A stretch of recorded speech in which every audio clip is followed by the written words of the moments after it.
For the first time in our history, let's commit Connecticut to achieving universal pre-kindergarten. It's an idea that received some of the loudest applause during Governor Dannel Malloy's State of the State address last month, providing access to preschool to every single child here in Connecticut. And that is not all. In his State of the State, the governor announced an ambitious education plan outlining 5 education proposals, including that move toward universal pre-K and a new way to help parents pay for college. Governor Malloy is joining us this morning, along with State Department of Education Commissioner Myra Jones-Taylor. Thank you both so much for being with us. It has been quite the last few weeks. Maybe we'll talk about the president's visit in just a little while. But first, we want to talk about this universal pre-K. Study after study has shown that it is so important, but I guess the big problem is funding it. Well, it is a problem. Funding in government is tough. People don't want to pay more taxes. I certainly understand that.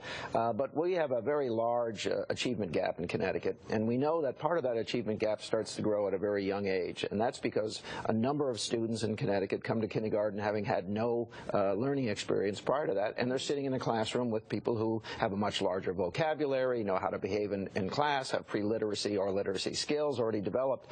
So what we're doing is we're not saying we're going to have an extra year or 2 years of kindergarten. What we're saying is it's within our means to make sure that no child loses that opportunity because of their parents' financial circumstances. So we don't build a program for every 4-year-old or every 3-year-old. We make sure that no child loses the opportunity because of their zip code or because of how much or how little their parents make. Right. I mean, that's the important thing. I mean, you mentioned kids in there with other kids who have been there in preschool for 2 years, maybe 2.5 years, at least 1 year with another child who's had no education at all. And that dilemma for the teacher. I mean, right. who do you spend more time with? A child who's, you know, raring to go and can read or has pre-literacy skills fully developed, or the child who doesn't? And the reality is no teacher should have to make that decision. We have a now 36-year-old standard in America that every child should come to kindergarten ready to learn. But we're not producing that in our country. We're not even producing it in our state, and we're an educational leader. So now is the time to build this system. It will require that we add about 4,100 additional pre-kindergarten learning experience slots throughout the state, at least to cover the lowest performing districts, and then build out from there. As far as money-wise and budget-wise, we're talking about $14 million. Republicans are questioning where this money is going to come from. Oh, Republicans always question where the money is going to come. I mean, what do you say? Listen, they want the program, they're for it, but then they'll say, but where's the money going to come from? This money, literally, this program pays for itself in less remedial work. We learn about physical or mental difficulties much earlier so that they can be treated. It literally pays for itself. There's no reason not to make sure that every child has the opportunity that my children had. I could afford it. I wanted them to have it. They had it, but they went to a kindergarten where 1/3 of the kids didn't have it, and that teacher that I just described had that issue. Where do we spend more time? Right. Now, this is not something that can happen overnight in a couple of weeks. There's this sort of phased-in program. Well, that is the plan, right? I have somebody working on this pretty hard, and we're going to add 1,020 spaces by September, actually by August. So we will increase the number of spaces very substantially. We've already increased them while I've been governor by 1,000, and then we'll phase in an additional 1,000 per year over the coming years. Mm-hmm.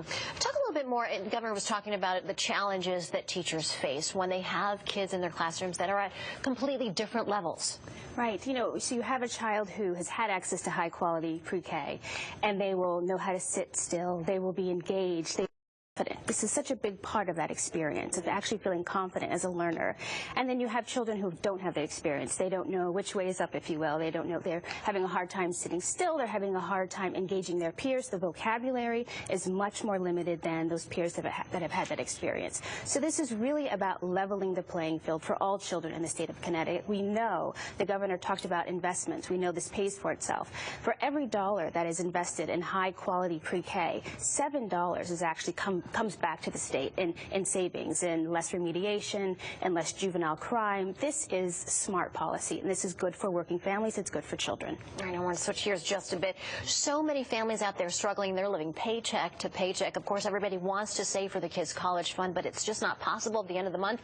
You know, there's only $5 left in their bank accounts. Well, we're going to spot families who have a child born this year and into the future $250. Basically $100 at birth if they fill out the paperwork to get the account open, we'll put the first $100 in. Then if the family saves $150 over the next 3 years, we'll put in another $150 for a total of $250. Why are we doing it? Because we want children to have the possibility to go to college in Connecticut, and we want to encourage good savings habits. This is a great way to do it. We'll tie people into saving on a long-term basis. A little money, $5 a week, will get you a long way over 18, 19 years. So this is exciting news. And this is tax-free, right? This is tax-free.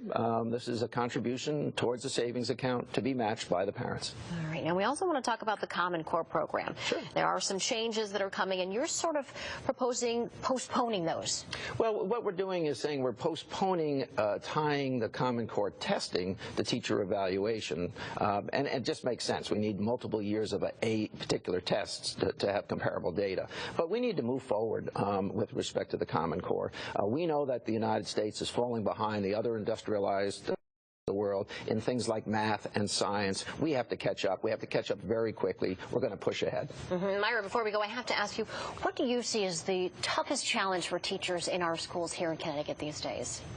You know, I just think it narrowed down to one thing. Well, and thinking about the pre-K, you know, that arena that I think about most, I think it's really engaging children and having that ability to stimulate them and engage them and be able to differentiate what their different needs are in a crowded classroom, or not even a crowded classroom, just a classroom with different children with different needs. And so making sure that you're engaging them and reading to them and meeting all of the needs of those children in the classroom. That is certainly so important. I appreciate all your time. Of course, Governor, before we go, would you be remiss if I did not mention what an exciting week, President's visit? Yeah, it was great fun. We had lunch in New Britain at Cafe Beauregard, and then went on. The President was loose and happy and was really excited to be talking about the issue of minimum wage and raising people in America, particularly women, out of poverty. And I have to ask you before we leave, when are you going to make the announcement? Re-election? Sometime in the future. Couple months? Yeah, we're hanging in there. Yeah, I like being governor and prefer to focus on that job for a while. All right, can we say May, maybe? We'll see. I'm looking at the whole thing right now. I'm now actively engaged in that decision. All right, thanks for being with us. Sure. Once again, we do appreciate your time. Thank you. Thank you. Still ahead here on Morning Extra.